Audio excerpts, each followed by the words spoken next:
¿Ustedes recuerdan cómo era Pedro? Vamos a poner ejemplo aquí porque todavía voy a entrar en el mensaje en un momento. ¿Recuerdan que Pedro era un hombre con tremenda ira, con tremendo genio? Pedro no andaba con paños tibios. Pedro era un hombre que cogía la espada y arrancaba orejas. Alábalo en esta hora.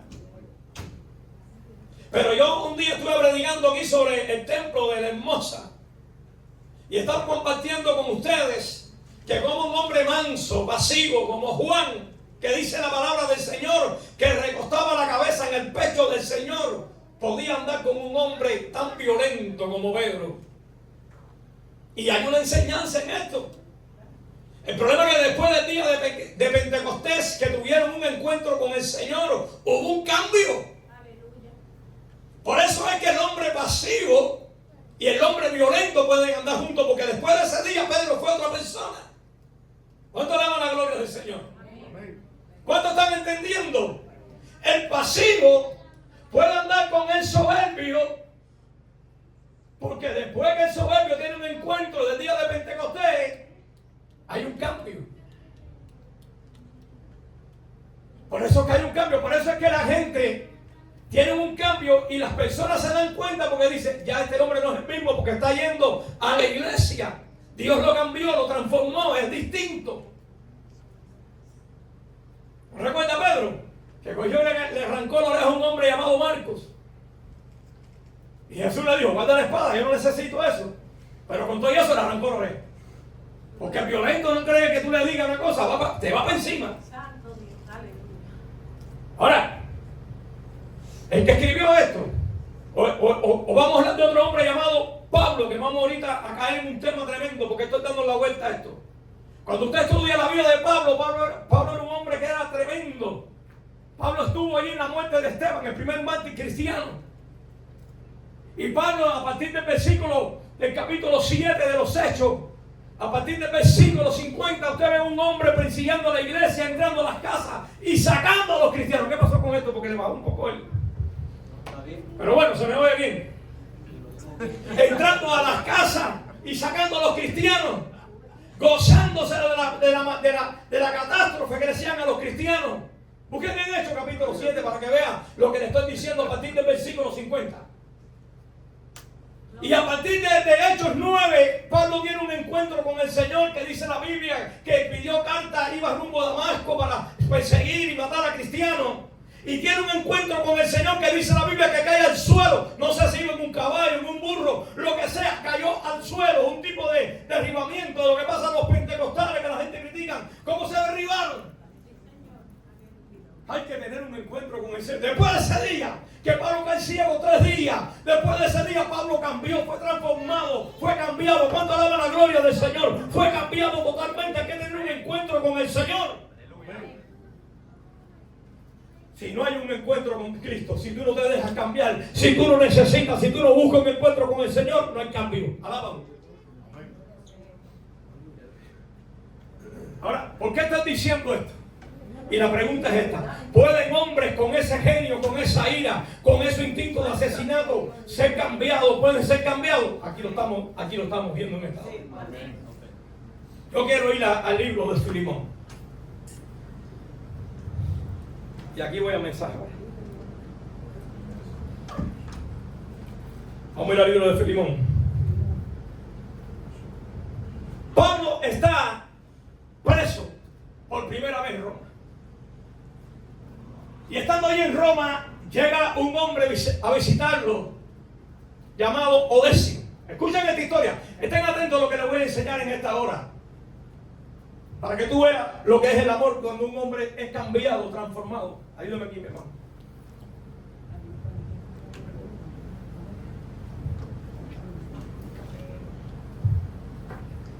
Y estando en la prisión, llega un hombre que Pablo se gana para el evangelio, llamado Décimo. Y entrando allí, conversando con nosotros los cristianos, cuando llegamos a la iglesia, que el pastor empieza allí a ministrarnos, le empezamos a contar lo que ha pasado en nuestra vida. Y parece que Odésimo le dice: ¿sabes qué? Yo vivía por allá, por Colosa. Colosa era una ciudad que quedaba al norte de Turquía, alaba. Y Pablo dice: bueno, yo conozco a mucha gente allí. Y le dice que Sí, pero yo era criado de un hombre llamado Filimón. Escuchen esto, hermano. Y Pablo dice, pero yo conozco a Filimón. Filimón es una oveja mía, Filimón es un hijo espiritual mío. ¿Qué pasó con él? Bueno, yo le hice una trastada. Parece que le dijo, yo le robé, yo allí estando siendo esclavo de él, que él me compró, yo le hice algo grande, y yo cada vez que me tiro a orar, escuchen esto, parece que le digo, ustedes saben que a mí me gusta predicar viviendo ese momento, cuando me tiro a orar, el diablo me trae a la mente la trastada que le hice, no puedo estar tranquilo, mi vida espiritual no fluye, porque le hice algo grande a este hombre llamado Filimón. Y Pablo le dice, tranquilo, vamos a resolver ese problema. ¿Y qué hace Pablo? Escribe la carta más corta que ha hecho Pablo. Y escuchen, ahorita vamos a comprobar que es escrita por su mano, porque Pablo redactaba y había gente que le escribían. ¿Es así o no sé? Cierto. Y escribe una carta corta, pero por ser corta no es una carta llena de amor, llena de misericordia. Y le dice a Filimón, tú se la vas a llevar. Candela. Es fácil. ¿Cómo sería la noche antes que Filimón que Onésimo iba a llevar esa carta a Filimón? Porque él era esclavo. ¿Sabe una cosa? En aquel tiempo, cuando tú robabas de esa manera a un amo, te podían cortar las manos, te podían hacer lo peor. Y le dijo, tú se la llevas. Seguro que le dijo, pero tú estás seguro que él no me va a hacer nada. Llévesela. Que yo conozco a ese hombre, yo le he predicado, me han hablado muy bien de él. Pero había una costumbre en aquel tiempo. En aquel tiempo las cartas que Pablo mandaba a las iglesias se acostumbraba a leerlas públicamente en la congregación. Y Filimón y Onésimo, confiando en Pablo y creyendo de que ese hombre había sido cambiado, por eso es bueno cambiar. Y estar confiado de que tú tienes un miembro o una oveja que tú le has ministrado que ha cambiado. Pablo confiaba en Filimón. Le da la carta a Filimón, a Onésimo. Vete y llévesela a Filimón. Vamos a vivir ese momento. La iglesia de Filimón estaba en su casa. Qué bendición tenía ese hombre. Yo me recuerdo cuando yo me convertí. Lo primero que hice, que era que en 2 semanas le dije al pastor, quiero tener, ahí está mi hermana, quiero tener una iglesia en mi casa, quiero tener una casa culto en mi casa. ¿Es cierto o no, mi hermano? Y ahí empecé a dar culto en mi casa. No hay cosa más linda que no solamente abrir el corazón a Dios, sino las puertas de nuestro hogar para que se dé culto. ¿Cuánto alaba? Alaba, hermano, ¿qué está pasando? Alaba. Alaba a Dios, que no estamos en un velorio ni en el cementerio. Alaba a Dios en esta hora.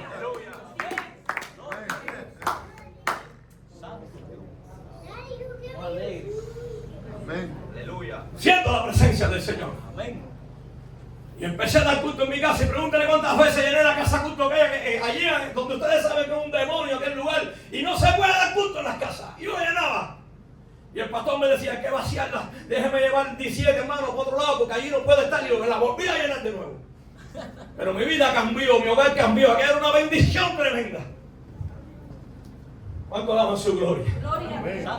No hay cosa más linda que hacer eso con el Señor. No hay cosa más linda que negociar de esa manera con el Señor. No hay cosa más linda que abrirle las puertas de la casa de uno para el Señor. Es bendición. Se acaba la guerra, los conflictos, todo se acaba. Gloria a Dios. Y la casa de Filimón era una iglesia. Y me parece ver a Onésimo. Bueno, Pablo, yo confío en ti. Está bien. Y sale, vaya a Filimón. Alaban esta hora. Y sale, vaya a Onésimo. Y me parece ese momento. Miren esto, hermano. Y le toca la puerta de la casa de Filimón. Y estaba todo el mundo en la iglesia. Y cuando abre la puerta Filimón, vamos a vivir ese momento. Vamos a especular un poquito de... Pero tiene que decirlo así. Y cuando toca la puerta, el que abre la puerta posiblemente, seguro, Filimón. Y cuando abre la puerta, el que está en la puerta, ¿quién era? ¿Quién estaba en la puerta afuera con una carta? Onésimo.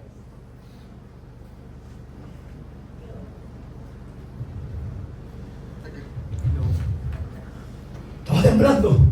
Porque ese hombre, el dueño de él, había hecho una trastada. Y se podía llamar a las autoridades. Y ellos no querían que nadie le cortaban las manos, lo podían crucificar, le podían hacer lo peor. ¿Es así o no? Pero tenía una confianza en Pablo.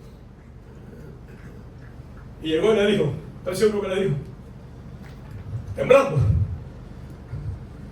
aquí te manda Pablo. Primero lee la carta esta. Él no sabía ni lo que decía la carta.